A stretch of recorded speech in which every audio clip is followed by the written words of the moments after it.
you have been with the company for last 17 years. You have seen the journey pre-IPO and post-IPO. What actually changed on the floor? The major thing I feel changed is my life. Because I think I moved away from running the company operationally to more guiding the company, mentoring the company, and building the company. And I think one of the most important pieces of going into an IPO is to have a great team behind. I have 3 CEOs and I've got 4 enabling function heads, heading finance, heading HR, heading strategy and transformation, and heading operations. So I've got a great team working with me. Yeah. I always look at the business as a whole. So we are in the business of making everyday cooking easy Okay. for people. When you look at pure spices, if I say the margin is X, Yeah. then the blended spice margin is 2X. Okay. And convenience food is at about 1.8X. What creates more value? The masalas create the most value. Look at the products, look at the salt, sugar, fat content in the processed foods. Make your choices, but make educated choices. Yeah. Listen to people who are genuinely done scientific research. Since we are talking about this regulatory authority, why are quality standards so different in India versus Europe versus North America? Take example of Nestle Cerelac. Founded in 1996, Orkla India Ltd has built a strong presence across India's food landscape, from breakfast staples to snacks, beverages, and desserts. With iconic brands like MTR, Eastern, and Wok and Roll, the company blends rich heritage with modern convenience. Backed by Norwegian parent Orkla ASA, which entered India through the acquisition of MTR, the company today operates 9 manufacturing facilities and 21 contract units. With a 9,000 crore rupee market cap and 70% revenue coming from the south, Orkla India is now rapidly expanding across the country. Today we interview Sanjay Sharma, MD and CEO at Orkla India, to see where the company is headed.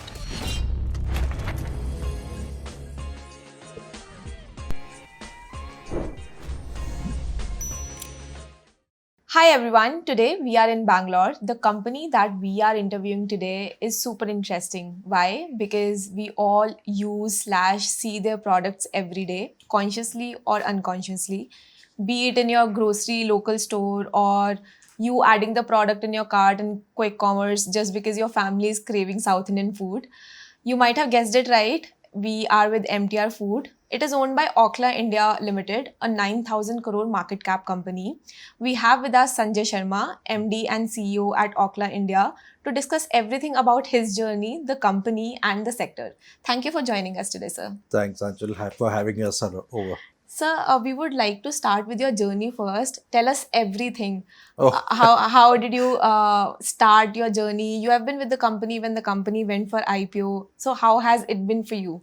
Yeah, I think it's been a really long journey. I've now I started working in 1990, right? Okay. So it's been 35, 36 years almost going to be. First few years of my career, I got a solid grounding in a company called Voltas. They used to have a company called Pharmaceuticals and Consumer Products. And in the consumer products, we had largely food businesses. So did a little bit of sales, did marketing, got into Pepsi snack foods, worked with Pepsi beverages because Voltas was the joint venture partner that brought Pepsi into India. Real history I'm talking about out here.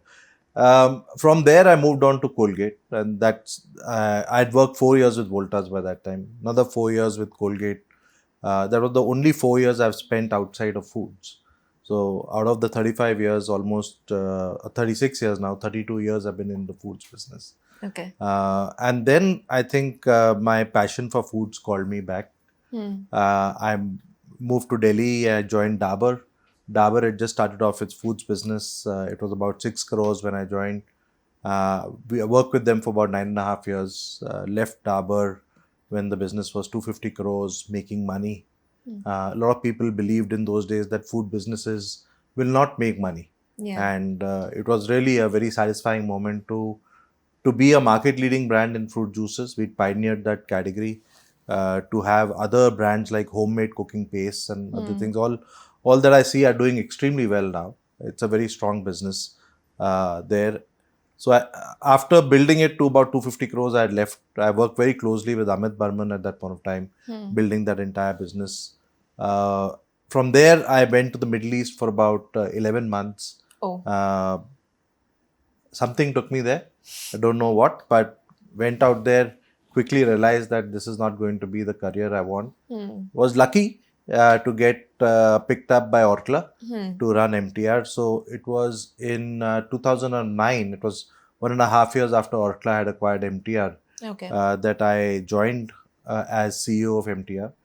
And how 17 years have gone by, I don't know.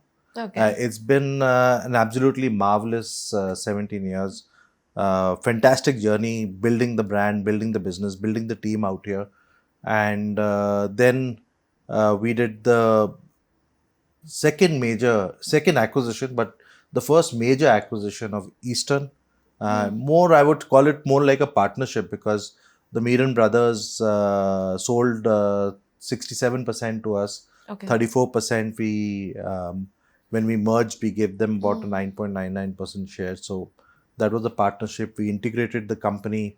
We have taken the company ahead from where we bought it. And then, then we decided to do the IPO. And I think for Orkla, it's been kind of a natural journey of progression. You come into India, you test India, you see whether you have you are able to build in India, right? It's very difficult for a Norwegian company to come and buy a traditional Indian food company. And every time I get asked, why did they do this? But you can understand that later when I talk about our business model. But from there, we actually made it successful, made it into a high-growing business. We did the integration was, the acquisition and integration was really about scale. And once you achieved scale, I think the next step was really a natural progression for us to go and list ourselves in the market, do the IPO. The IPO journey has been absolutely crazy. I had never imagined it to be so hectic, but I think we are out of the journey. We have listed the company. We are in a good space. I think the time now for us is to really prove ourselves to the market and demonstrate the model that we have got to the market, and show that we can be a value creating business. We have been a value creating business. I think the idea is now in the live market environment to show that we can create value. So you have been with the company for last 17 years now. You have seen the journey pre-IPO and post-IPO. What actually changed on the floor, be it regulations, reporting, teams' behavior? What did you notice? No, I think the the major thing I feel changed is my life. Because I think I moved away from running the company operationally to more guiding the company, mentoring the company, and building the company. And I think one of the most important pieces of going into an IPO is to have a great team behind you, right? And I've been very fortunate. I have a fantastic team working for me. Okay. So I have 3 CEOs who run the 3 separate business units that we have, and I've got 4 enabling function heads, heading finance, heading HR, heading strategy and transformation, and heading operations. I think all the 4 people and the 3 CEOs are fantastic. So I've got a great team working with me.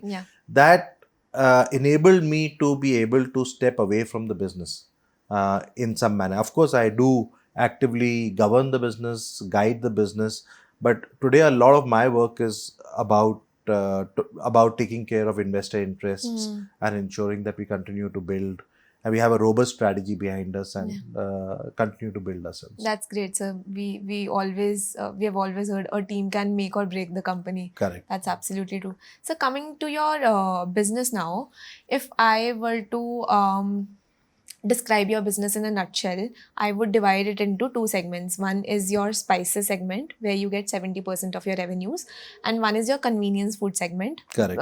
The convenience food segment we can divide into MTR, Eastern, and Wok and Roll. Is it right? I would describe it a little differently. Okay. I think I always look at the business as a whole. So we are in the business of making everyday cooking easy Okay. for people, right? So we are in the foods business. So it's all about, we are in the local food business, and we have the role of our products in consumers' life is really to make everyday cooking easy. And when you look at it, we've got multiple things that are there with us. At a very basic level, for people who actually know cooking very well, it's spices and masalas, right? So because a large amount of food that is actually made in a house is using the spices and masalas. And then I would say for the evolving new age consumers, as well as for the traditional consumers who want to continue to enjoy products that are a little bit more complex in making, where you tend to put in a lot of time and effort, is the convenience food category. Yeah. Right? And within the convenience food category, we cater to multiple meal occasions, but three major meal occasions where we are focusing on: breakfast, everyday breakfast. How do we make it convenient for the homemaker? Desserts and meals. Yeah. So these are the three platforms that we want to look at. Of course, we have two brands and three business units. The brands in the domestic market cater to the local cultures, whereas in the international market, again, caters to the local cultures, but in different markets. But there is a unified business system out there. So I would separate the need for the consumer and the way we deliver the business to the market in two different platforms. Okay. So purely in terms of numbers, which adds more value to your business? Is it convenience food or spices? Difficult thing. I think today 67% of our volumes sit with spices. Okay. And when you look at the margin profile of the business that we have, the margin profile in spices is much better than the margin profile in convenience food. Okay. But again, there are nuances out here. When you look at pure spices, if I say the margin is X, then the blended spice margin is 2X. Okay. And convenience food is at about 1.8X. Okay. So that's how we, so what creates more value? The masalas create the most value for us, followed by convenience food, followed by pure spices. So do you see the segregation changing, or are you equally focused on both the segments? I think the two categories play two different roles. Okay, this is our portfolio. I wouldn't like to change it for anything, right? And I would say that one is what I would call as the foundation of the business. Okay. Because that is where we serve the maximum number of consumers, right? And the other is the future of the business. Okay.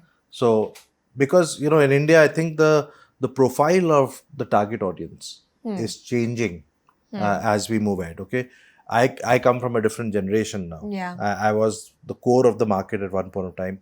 Now we come from a different generation. So, as that generation is getting old, we are more the traditionalists. We are the people who still cook food at home. We still use spices and masalas dominantly in our cooking. We use convenience foods in a very limited way, right?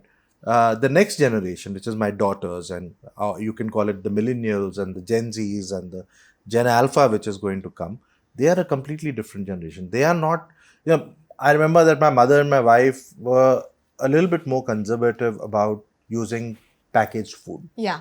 Right? Packaged and processed food. Packaged and processed. So it was kind of a bad word. Not just a bad word, but actually if you delve deeper into the consumer psyche out there, you would actually understand that the traditional role of women in India was actually to take care of the house. Yeah. Right? I don't want to get into feminist discussions, but that was essentially what it was. So a lot of the self-actualization that came for the women actually came out of serving the food. So if she provided a great meal on the table and the family appreciated it, she would feel really nice. She would feel that She would feel self-actualized. She would feel that yes, I have served my family, and I have poured my love into the food. But today's generation is not so very shy, right? They see convenience as a necessity. Yeah. They I think the women have evolved. There are more number of working women in life. They are double income households. Families are becoming smaller and smaller.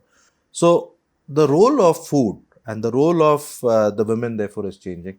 She's no longer someone who's in charge. I mean, still I would say that unfortunately, I would say that women still get associated with kitchen. But Yeah. today there are many women who don't see that they want to spend 2 hours in the kitchen. They say, okay, I will provide you the food, but how I provide you the food, you are not allowed to question it, right? So if I use convenience foods and other things for it, then that is it. So her acceptance of convenience food is far higher, and therefore you are starting to see that a lot of the convenience food are starting to build up much faster Yeah. now. So convenience food in my mind is really the future of food, because consumers are going to change, aspirations for women are going to change, and you don't want to spend too much of time in your kitchen. You would like to spend it in more value adding activities outside. So that's a very different perspective, because I was supposed to ask you a question that India is becoming very health conscious, Yeah. and people are avoiding processed food with a lot of sugar, sodium. So where does Okla stand? But the women perspective, like, I appreciate your opinion. It's great. I never looked at that perspective, that yeah, convenience food is actually a convenience. Yeah, And it is a convenience, and I can answer your second question also. I mean, even though you Yeah. don't want to ask me, I can answer that question, because I think we live in urban spaces, right? And we live digital lives. A lot of what we think and believe comes from digital lives. yeah. Let me give you a bigger perspective in life. Let's take total food in India. All kinds of food. Whatever is grown by the farmers, let's put all the food on the table and then look at the cut. You know that only 5% of the food which consumers consume is processed foods, tertiary processed foods. Okay. Most of the food is unprocessed, which goes into kitchens and cafes and horeca and other things. 10% of the food is primary and secondary processing, which is basically grading, sorting, cleaning, and packing the food. And some amount of secondary processing, like making masalas, making. Those foods are not unhealthy, Yeah. right? The things that you call unhealthy are the tertiary foods. Maybe because of the profile of foods that is available in India, because of the colas, because of the Lays, chips, noodles yeah, and the noodles. chips and other things. Because, the first acceptance of processed foods into your lives actually happened through peripheral categories, I would call. It didn't happen in the core. So even if you look at the meal structure in India, there is a core meal structure, which is your breakfast, lunch, and dinner. And then you have peripherals. So you may have a curd, you may have a pickle, you may Yeah. have things that people used to make at home, today not making at home. A crisp papad. Yeah. You could go to some beverages and something. So the first revolution of processed food that started penetrating into the households are the secondaries. It's never happened in the primary. Primary has been always primary processed food, grading, sorting, cleaning, some level of recipe out there, and Yeah. that is what. So you're talking about 5% processed foods is consumed in India amongst the total population. In that 5%, 10% of the people must be worried about health. Yeah. That's a very small proportion. So you're talking about 1% of total food, or 0.5 to 1% of total food consumption in India is being driven on the health platform. And that too, Right. very urban population. Yeah, it's a very urban population. So in my mind, and I'm not dismissing this, Yeah, please yeah. don't misunderstand me. My idea is not to dismiss this. I'm saying that they are also consumers, and they are very right. Read the labels, look at the products, look at the salt, sugar, fat content in the processed foods. Make your choices, but make educated choices. Yeah. Right? Don't listen to any Tom, Dick, and Harry who comes on to the phone and talks about package, because packaged food everyone comes and bashes up. Yeah. Okay, so don't come and listen to any Tom, Dick, and Harry. Listen to people who are genuinely done scientific research. behind it. Okay, because today we have a body called FSSAI that governs the food safety standards in this country. They are setting standards which are based on science. They are, and their basic aim is to ensure that the general public in India has access to safe food. But then, sir, since we are talking about this regulatory authority, why are quality standards so different in India versus Europe versus North America? Take example of Nestle Cerelac. It's a baby food, but still sugar content in India's version is a lot higher than America or Europe's version. Why is that? Are we all one people? Do we live in the same environment? I think that weather conditions in India are different from the weather conditions anywhere in the world. That's a completely separate discussion and thing. I do not want to indulge in that. Yeah. But I think you must delve deeper into these questions and ask the right questions out there, but not make judgments. Yeah. Ask the right questions. Ask whether food should be the same across the world, or should it be different based on the nutritional needs and the environments in which people live. Because if I'm living in a hot, humid environment, I do need a lot of salts because I lose a lot of salts. No, I have a Right. very good analogy here.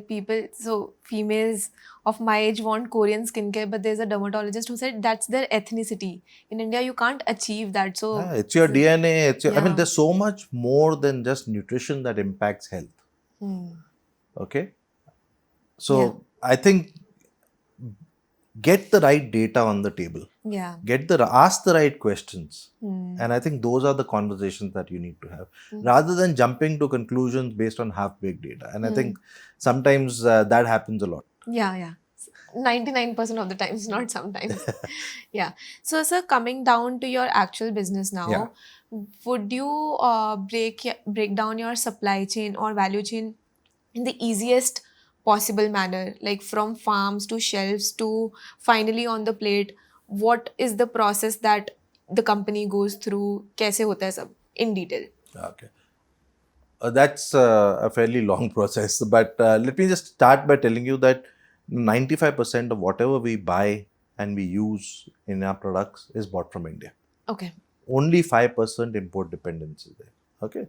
Now, you would understand that we are in the foods business. Therefore, everything that we buy is agri, Yeah. right? It's based on the farmers, what you grow in the country, and what we process, what we buy, we process, and we buy.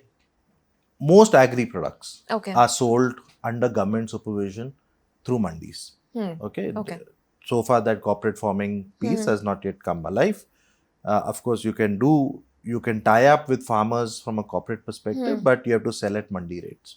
So the government supervises the mandi rates based on that. So we buy all our raw materials out of mandis. We have our own people out there who we have very tight quality specifications based on which we buy. And we go to the mandis and we buy all So our you do products. not have direct tie-ups with farmers. No, we don't. I don't think the government encourages that. Even Okay. if you do have it, you are supposed to sell it at mandi. The farmer has the final Okay. authority Okay. whether he wants to honor that contract or not. So Okay. it is not yet fully established. Okay, I think the farm laws got repealed. If you are aware of that, right? So we buy. We are doing farmer programs. Having said that, we are doing farmer programs, but those programs are largely to ensure that we get better quality produce out of them. Okay, but let's keep that on the side. Yeah. Let's come back to the main topic of how do we do. So we participate in the mandis 52 weeks in a year. So we Okay. buy every week of the year, and we buy at least 2 to 3 times in a week. Right? So we are in the market. We know what the price trend movements are. We have a team of agri specialists who oversee the entire value chain, Okay. which means when the farmer sows the products till the harvest happens, we are tracking the crop Okay. at different points of time. So we have a complete control of what is happening. We are able to understand how the crop is going to be. Okay, because that is very important, because in Indian agriculture, the variability is fairly high. So Yeah. we need to ensure that we have control. So we have control on what is going to be the price trend in the market. We have a control on what is the price trend in the market because we participate through the year. We buy from, our people are there, our agents are there who buy from us. They collect and they send it to our factories. Okay. In our factories, we do the tests, we accept the material, we process the material, or we will send it to a third party where we accept the material, process the material, make them into products, move them to our warehouses, and then it goes to the thing. Okay. Now, one of the most important characteristics for us in this is to ensure that we manage quality, right?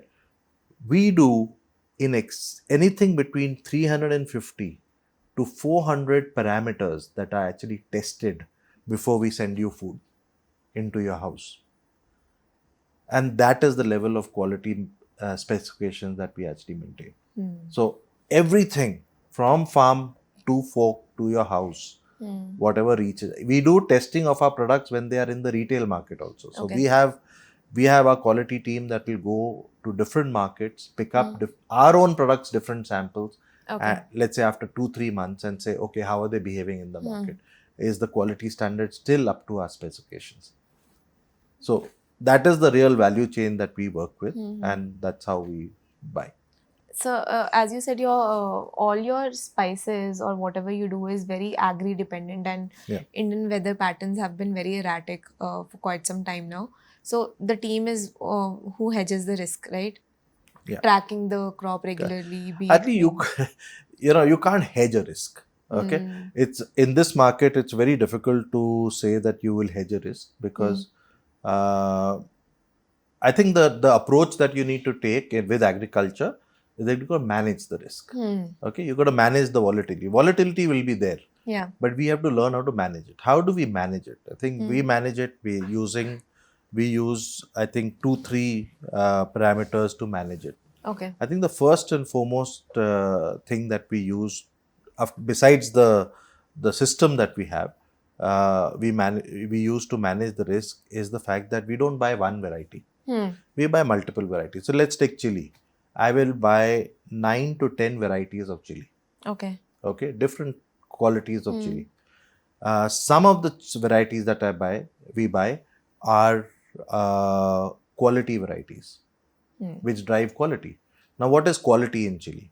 From a consumer point of view, quality in chili is what is the color of chili, what is the pungency of chili, what is the volatile oil content of the chili, what is the moisture level that you want to maintain, right?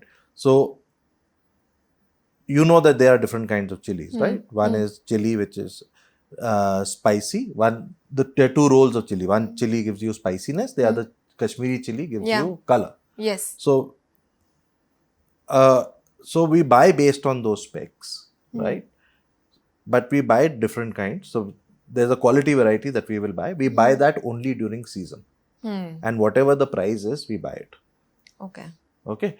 Then there is a second variety that we buy, which is called the bulking variety, where we take high quality chili and we blend it with an acceptable quality chili and then make the final product. Hence blended spices. Hence even the pure spices is actually a blend of spices. What percentage? We'll mix based on what is the output that I want to give. So suppose the chili that I'm marketing today has a spiciness level of 40,000 heat units. Okay. And a color level of about 60 asta. Then I would have blended 100 asta with probably a 30-40 asta to come to that 60 asta in a particular proportion. And I would have blended 30,000 with a 70,000 heat unit chili to come to a particular. Got it. So the idea is that when you buy multiple varieties of chili, now all chili crops are not the same. Some are high, some are low. So prices variations based on that. So you buy your varieties based on the prices and then you manage. So that's how you hedge the risk. Yeah. Okay, that's how we hedge the pricing risk, and we get the margin out in the right way. Okay. Okay, that's how we protect our margins. So variety is the first parameter of hedging the risks. I think the second thing is our brands, which hedge our risks. Okay, now here there are because our brands are strong, we are able to pass on the price increases. Yeah. If you were a price fighter brand in the market, you would never be able to pass on the price increase. Okay? Or hold your price when the price has crashed. Okay? But that happens largely with the value added products. When you look at the pure spices product, now 60% of the market is actually an unbranded market in spices, which means that the dominant consumer habit is to buy fresh product on the market, grind it and make it. Chili घर पे बनाने में कोई ज़्यादा science नहीं लगती. Okay, everyone used to do it at one point of time. So you can do it. So since you are easily replaceable, in pure spices we maintain a premium of 15% to the commodity price. Okay. Now here is the logic of why we buy 52 weeks in a year. Okay, because we need to know the price trend in the market. मंडी से जो माल जाता है आपके wholesaler के पास, उसके basis पे the pure spice premium calculate करके price set करते हैं हम लोग. Got it. So in pure spices we have to mimic the mandi rates in terms of pricing, keep a 15% premium and ensure that you are always competitive, because if that premium increases, the consumers are going to go back to unorganized And even market. if even at a premium of 10 to 15%, the pure remains lucrative for tier 2, tier 3 who Correct. would probably take it and then grind it. Correct. 10% कुछ ज़्यादा नहीं होता for them. So that is why we maintain that premium. In blended spices, we will have a 25 or 30% premium. Okay. So that's why we make much better margins out there. Here we make modest margins. Okay. So your supply chain, the value chain supply chain that you have described, it would also have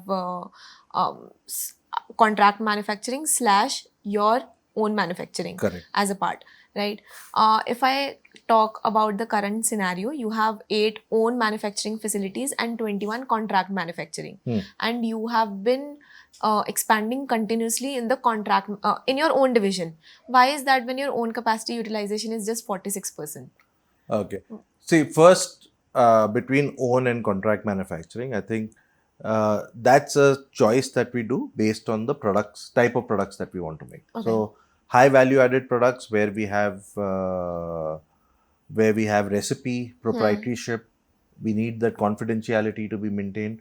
As well, we want to deliver the best quality to our consumers and we want to control it. We manufacture inside. Okay.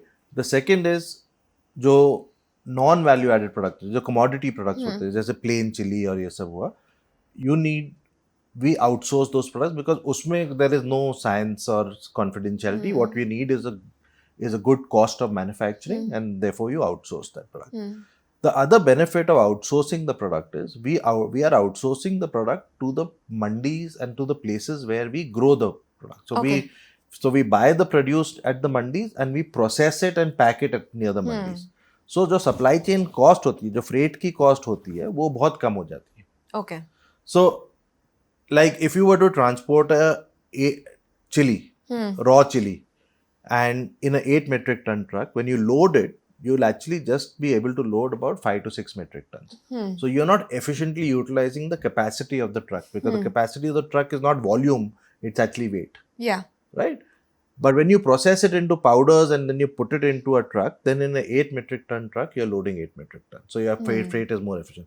That's why what pure spices that we do, we ideally like to outsource it and pack it close to where the growing areas are. So the pure spices is a pure volume game. So it's a pure volume game, and it's also the most dominantly used product in the consumer's house, right? So that is what we do. Now coming to your second part of your question, which is you've got 46% capacity utilization. Why are you outsourcing? Now, see, utilization is not equal to efficiency. Despite the fact that I have 46% utilization of capacity utilization, my return on capital employed is still 33%. Now, what does that say? What it says is that my capital allocation strategy and how I am using my capital is very, very efficient. Right? Now, why are we sitting with 46% capacity utilization? I think when you build businesses, you have the choice of adding capacity as you grow. But when you acquire businesses, it comes as a Okay. legacy to you. Got Okay, it. so it's a legacy. Understood the gap, yeah. So it's a legacy that has come to us. I think what we are doing is we are taking the legacy and we are trying to improve the entire thing. So how are we improving it? I think we are first. I think since acquisition of Eastern and integration into Orkla India today, we have already come down from 11 manufacturing units to 8 manufacturing units. So we've shut down Okay. 3 manufacturing units. Okay. On top of that, what we are doing is we are trying to make the manufacturing unit, we are trying to build large, efficient manufacturing unit, at least 3 to 4 large, efficient manufacturing units, and the remaining will be feeder units. Okay. And in the large, efficient manufacturing units, we are trying to ensure that we have end-to-end systems, which means from processing to packing, the complete system is there. When we acquired the businesses, there were some packing units, some processing units. Therefore, we had too many things. What we have done is we have done capital investments to ensure that everything is available in So a you're single place. consolidating your entire So manufacturing yes, line. so we are slowly consolidating everything and we're putting it. We are running something called as a manufacturing optimization Yeah. program at this point of time, where we are working on seeing how we want to improve. At the same time, we are also running a lot of productivity enhancement programs. So one of the things is happening is that from existing lines also, we are able to get more capacity out. So as a result, I am sitting with capacity. So I am running two different programs. One is to optimize the utilization and increase the utilization. On the other hand, also to drive efficiency. So don't read too much into 46%. I think that will get solved over a period of time. Okay. Read the ROCE. It is doing very well. 32, 33% is a 33% lot at 46% is CapEx. reasonably good. I am satisfied, but I am not fully satisfied. I think we have a huge scope of improving that also. So when we go ahead, you will see us improving that as we go ahead. Okay. So next question is a personal observation. I, being a North Indian, see your products everywhere. But still, when I read your financial statements, only 9% of your revenue comes from North India. Why is that? Is it North Indians are not buying your products or the distribution thinner? Like, where's the gap? Because even if 9% comes from North India, every second North Indian home uses your product. Like, where's the gap? Okay, I don't think there's a gap. Okay, I think it's got to do with something even more basic with that. Preferences? Yeah, it's got to do with food is linked to culture. Okay, very strong linkage between food and culture. A Punjabi food is different from Maharashtrian food, different from Gujarati food. When you come to south of India, while the North Indians see south of India as one consolidated territory, we are 5 different states out here. Right? Each state has a different language, different culture, different cuisine. Okay. So the brands that we have are serving to these cultures and these cuisines. Okay.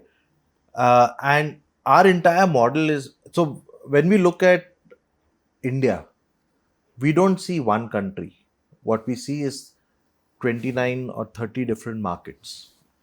Each of them have got different languages, different cultures, different food habits. So trying to build a generic brand across India, even if you think spices is generic, which I can talk to you about, that spices is not generic. Even when you look at spices, which is not a generic product, you don't have one kind of spice that can work across entire India. True. Okay. Now let me give you an example. You consume our products in the north of India by eating idli and dosa. Yeah.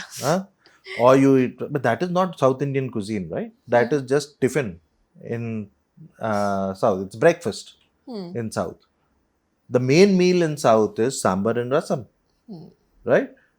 And many types of palyas, many types of sagus, and many types of, let's say, a bisibele bath and a wangi bath. Have you ever had a bisibele No, I've bath? never even heard Now, of this. when you have not even heard of this thing, so it's not your culture, right? Yeah. So therefore, it's not your cuisine, right? You are accessing a very, very small portion of the South Indian cuisine, right? Therefore, the rest of India is a very, very small portion of our business. So, do you plan on expanding to North India, introducing products that suit their palate more? See, the spices is a let me start with spices and food, because spices is the bedrock of cuisines, right? Spices is a very well developed market. It's a very old market. It's a 40, 50, 60-year old market. It's forever been there in this country. Spice habits have been formed over a long, long period of time. When I look at the spice brands in different parts of India, do we have one single brand that dominates India? Answer is no. Okay. If you go to Bombay, it's Everest, right? If you go to Punjab, it's MDH. MDH. But you go to UP, it is Rakesh Masala, it is Goldie Masala, it is Munchi Panna. You probably would have never heard of it again. You come to Madhya Pradesh, it's Pushp. You come to Gujarat, it's Ramdev. You come to Pune, it is what is that brand? I forget. Suhana. Suhana. You come to Tamil Nadu, it's Shakti and Achi. You come to Karnataka, it's MTR. You go to Kerala, it's Eastern. So the brands are different in different parts of the country. Now, this business is a local business. Yeah. There is no space for national brands out here. It's a local business, and therefore local brands dominate this business. And these brands are very, very strong brands. People are used to buying this brand. So if you are a MDH consumer, you will continue to consume MDH even if you come to south of India. Okay, but you will be you'll be a fraction of the total population. Therefore, MDH will be only a little fraction of That's a very good of example. the total population. So what will dominate in local areas will be local brands. So to the question, do we have aspirations of going all India? The answer is yes. But how will we go across India? The method of reaching that will be different. So there are two methods that we will use. One method is, can we do more M&As with brands and buy brands from different parts of the country?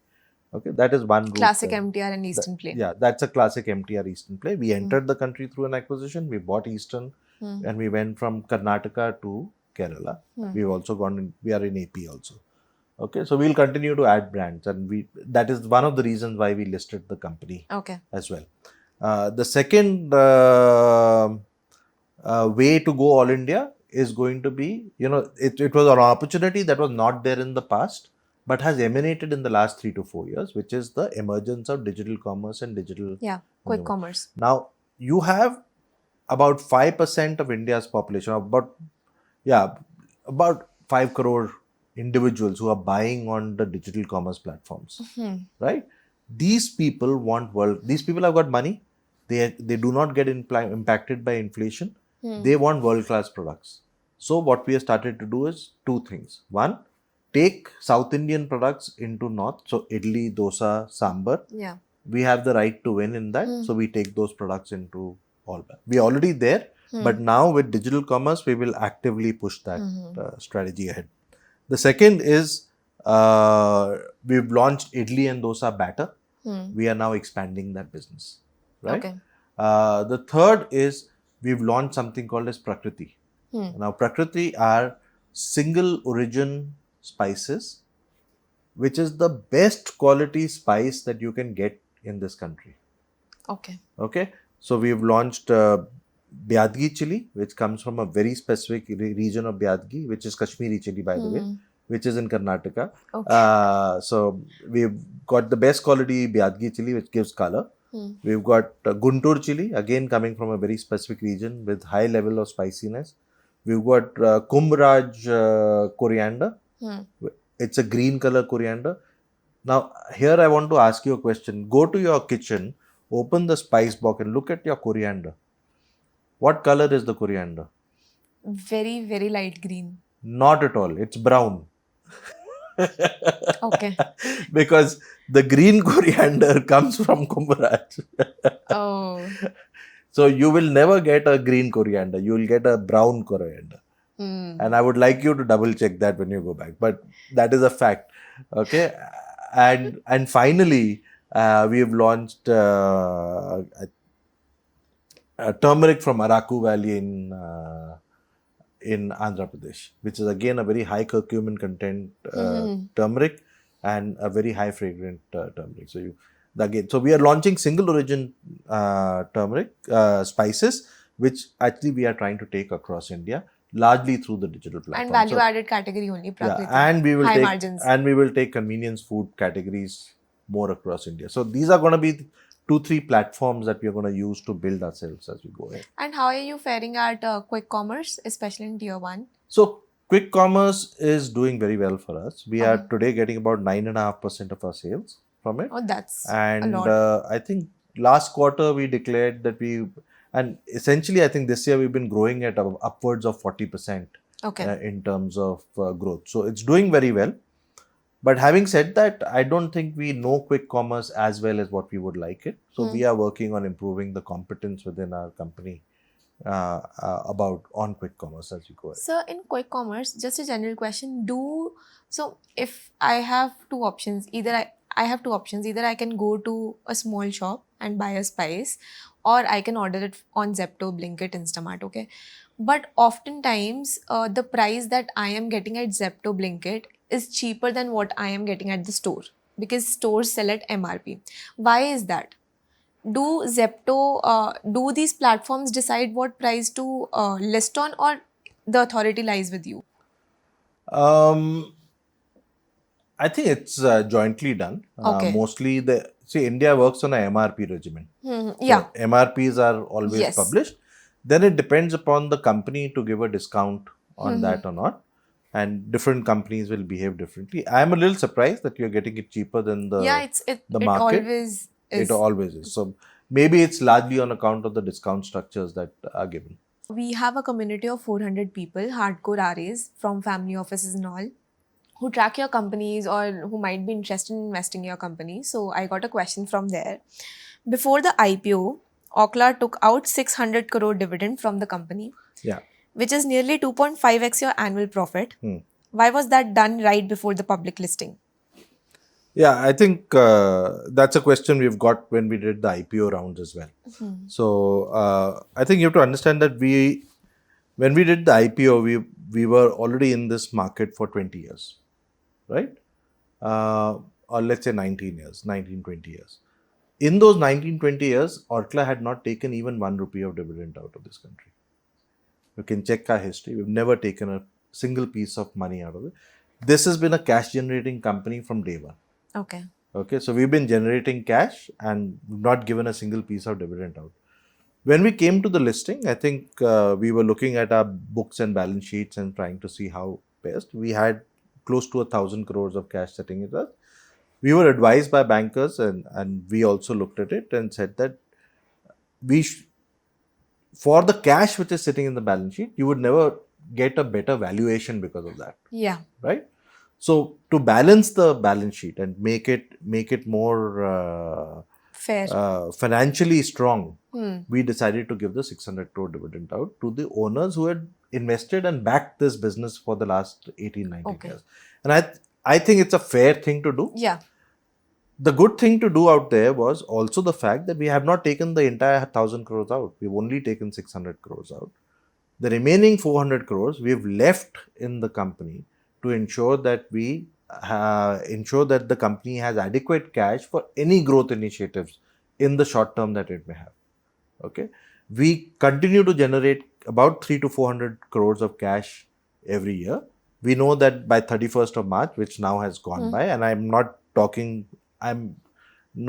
can't talk about what is the right number out there, but I think we would be reaching a reasonable level of cash at the end of 31st March. Okay. So one thing if the investors are asking this, and I can tell the investors this, that you don't have to worry about our ability to bring cash into the business or the fact that we may not have cash for growth initiatives. We will always have cash for growth initiatives. And we can assure all investors who invest behind us that we will always make available the right level of cash to do value creative things for the business. Got it. That's a very fair explanation. I mean, that makes sense. So now coming to the last question, what is your vision for the company? Like, Do you see convenience food items growing? Do you see your Prakriti line growing? Where do you see the revenues in, let's say, 10 years down the line? I haven't seen 10 years ahead, but I can tell you that I think we aspire. India is an important market for us, and I must tell people that we are here to stay. Many people think that when multinationals list, Yeah. they want to exit out of the company. There's absolutely, we still hold 75% of the company, and we are here to stay, right? With that in perspective, if you think, when I think long term, what I am looking to do is to be one of the most admired or trusted multi-category food company in India, right? Which means that we would be a collection of local brands, right? Which will be serving the traditional foods of different regions of India. At the same time, through some brands or some initiatives, be able to build an all India play. Okay, whether it's about taking South Indian cuisines to rest of India, because that is I always believe that the regional cuisines of India are competing against the Western cuisine, like a Chinese or a Korean or anything, because even a idli dosa is competing against that, because while Yeah. these are penetrating into households, idli dosa also has to penetrate into the household. I think these are things that we will do to ensure that we are very strong on the digital play, and we are very strong with the GT plays in different parts of the country. So we hope to become a very large multi-category food company in the future. That's great, sir. Sir, I'm so sorry. I missed one question. Your input costs in financial year 2025 fell by around 11%. And as a very ethical company, you pass down that benefit to consumers, right? In a world where capitalism is everything, how did board approve of that? And does it not affect consumer loyalty because you keep changing the prices? Does it happen? Like, So what's your I did in some way answer that question for you.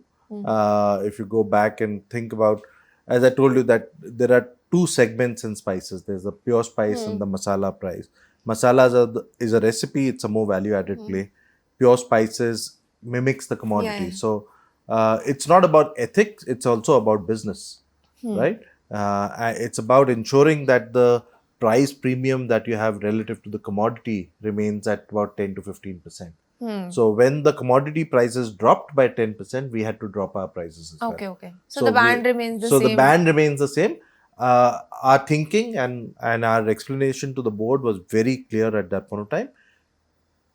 Through the deflation, we faced deflation for 2 years, right? And in those 2 years, prices of spices dropped by 30%, prices of chili dropped by 50%. Okay, and so we made a very conscious call at that point of time, saying that through the deflationary period, I want to come up with more number of users of my product, right? So we dropped our prices with a very, very clear goal of lifting our volumes up. And if you look at us YTD quarter three, our volume growths for the business are up at 7.1%, and for spices is at about 10.2%. Now, when you compare that to the FMCG industry, which had a volume growth of 5.4%, we are well above that. So what will happen at the end of the deflationary period, which has happened already now, is that we've ended up with more number of consumers, more number of users buying our products than what we had before.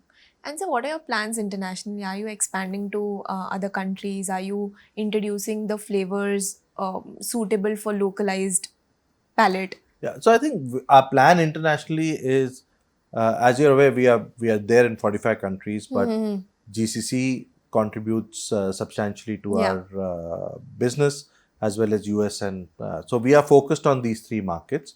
And in these three markets, our aspiration is to really build a very strong food brand. Now, again, in these markets, we are not talking to the diaspora Indian as much as we are talking to the diaspora Malayali and diaspora Kannadika, Telugu, and Tamil. So, because there are Gujaratis, there are Punjabis, we don't talk to them. We talk to the culture, the people who are connected with the culture. The other thing that we've started to do is to expand, at least in the Middle East where we've been there now. There, Eastern has been there for 25, 30 years, and people know about, the local people also know about our business, and they know that the best spices come from India. People were already buying our products. Okay. So what we have now launched is a range of Arabic spices, Okay. which we are now driving. And today, that initiative has helped us expand our penetration base by almost 33%. Got it. Got it. So against a penetration of the total penetration that we've got in GCC of about 16.5%, 4% of the penetration comes from Arabs. So that initiative is really helping us now build ourselves out there. So we'll continue to pursue that going ahead. Okay.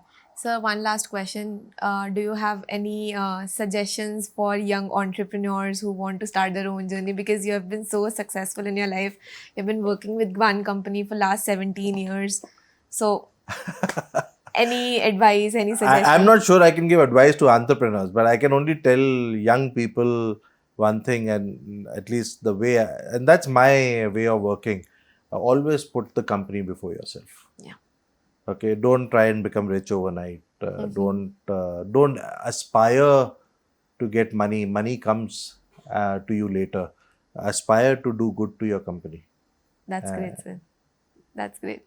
Okay. Thank you so much, sir. Thank you. Thank you. Thank you so much. Bye.